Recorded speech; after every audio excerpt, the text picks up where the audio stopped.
আর আমি আগে চিকেনটাকে আলাদা রেখে দিয়েছি। প্রথমে এটাতে দিয়েছি হচ্ছে 2 কিলোর জন্য 10টা মতো টমেটো, 8 পিস মতো পেঁয়াজ বাটা।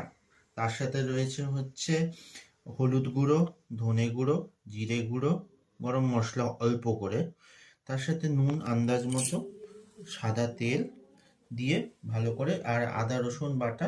যদি আপনি ঝাল খান তাহলে একটু লঙ্কাও দিতে পারে।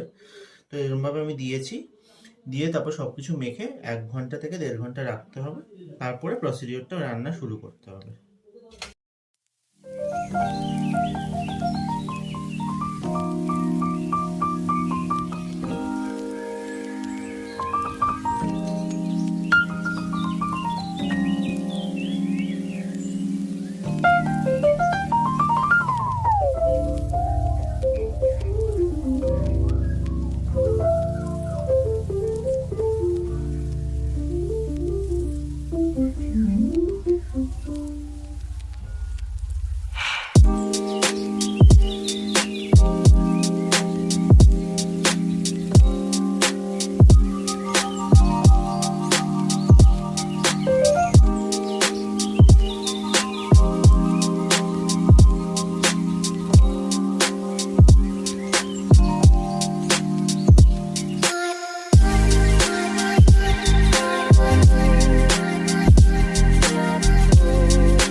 ভালো করে নাড়িয়ে চালিয়ে দেবেন,